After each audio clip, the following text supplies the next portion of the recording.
nous sommes la famille Carrère. On vient de Tarbes. Et on voudrait vous partager la manière dont on va vivre le Triduum pendant cette période de confinement. Pour moi, le Triduum, c'est un moment fort dans l'année. C'est le moment où on remercie le Seigneur de nous avoir donné sa vie. C'est la montée vers Pâques. C'est 3 jours de l'année où on nous impose des choses comme ne pas beaucoup manger. Et à la fin, on est hyper content. Le Triduum pour moi, c'est toujours l'Exode. Donc la difficulté à s'y mettre, la difficulté à partir, un départ vers une terre promise. Le Triduum pascal, pour moi, ça représente fêter Pâques en famille et aussi faire des activités chaque jour. On a voulu mettre la parole au centre de notre journée. En fait, c'est la proposition que nous fait l'Église, c'est-à-dire de prier la liturgie des heures. On va se lever le matin à 8 heures pour prier les laudes. Pendant les laudes, en fait, on a des échos très différents de la parole à travers les psaumes, à travers les hymnes aussi, et les cantiques. C'est la parole vivante, qui fait qu'on va pouvoir vivre ensemble et vivre les mêmes choses à travers la liturgie que nous propose l'Église. Pour la préparation des célébrations, on s'appuie sur le site ecclesiola.fr. Ecclesiola, c'est une communauté qui a une expérience de la liturgie familiale depuis des années. Et donc sur son site, on peut retrouver tous les offices, avec les partitions, des chants déjà enregistrés pour pouvoir les apprendre à la maison, mais aussi des activités à faire chez soi pour la décoration, ou des méditations de texte. Enfin bref, plein de propositions pour vivre pleinement le Triduum à la maison. On peut se poser la question, comment réussir à vivre ce Triduum en église? Une solution, c'est d'essayer de faire communauté. Pour faire cela en famille, nous avons un rythme qui nous permet d'avoir une vie commune, donc avec les laudes le matin. C'est quelque chose de très important d'avoir un planning où on a des temps de prière ensemble. Un autre aspect important, c'est avoir un lieu qui soit dédié à la prière. Nous avons notre coin prière dans le salon. Et c'est un aspect qui est important dans le Triduum, de se porter dans cette prière et de cheminer ensemble vers la résurrection et vers Pâques. Alors nous allons rentrer dans le jeudi saint. Nous allons commencer par des laudes. Après ça, à 10 heures, nous nous connecterons sur le site de la cathédrale pour écouter le Père Cab qui va nous parler du jeudi saint. Et ensuite, on va se préparer à la prière commune, l'office qu'on va célébrer tous. C'est un office qui sera autour de l'évangile du lavement des pieds. On va se laver les pieds les uns les autres. Après cet office, cette prière commune, on va aller manger pour fêter cette fête. Donc après le repas, on va relire un évangile, Jean 17, 18, début de 18, où c'est la prière de Jésus. On sera invité à se déplacer pour suivre Jésus au jardin de Gethsémani. Ce sera un lieu où on pourra venir prier pendant toute la nuit.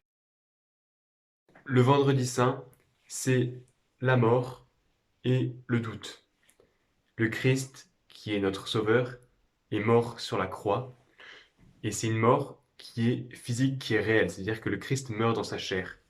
Pour ressentir, nous aussi, physiquement, ce manque du Christ, ce qui est proposé par l'Église, c'est le jeûne.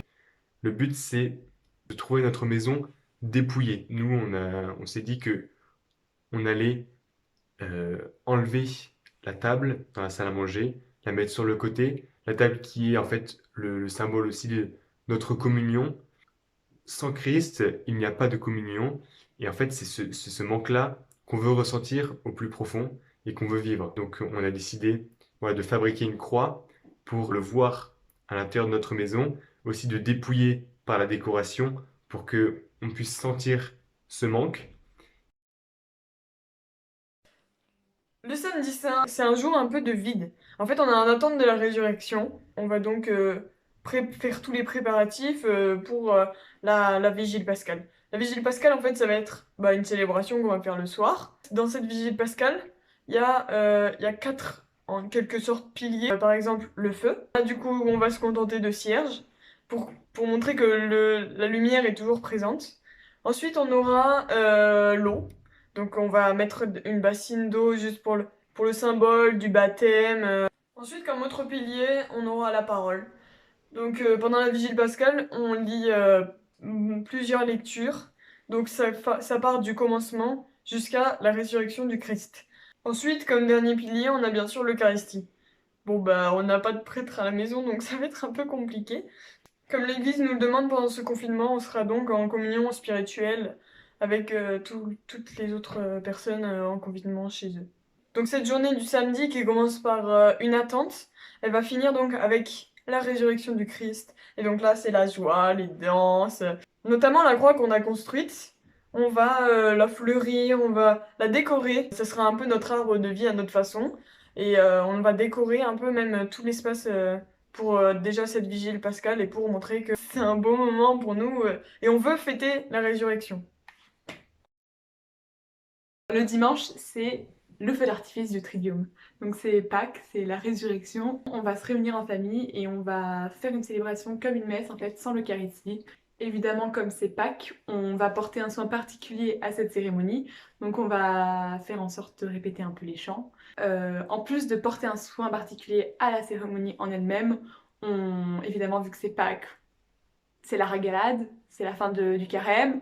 Donc, bon repas, voilà, chocolat oblige. Donc on dresse bien la table, on met une belle nappe blanche, on porte un soin particulier à tout ce qu'il y a autour aussi pour célébrer la résurrection du Christ. Et donc voilà, c'est comme ça qu'on fête le dimanche de Pâques, chez nous, à la maison. Bon Triduum et joyeuses Pâques! N'oubliez pas les œufs au chocolat! C'était le trop.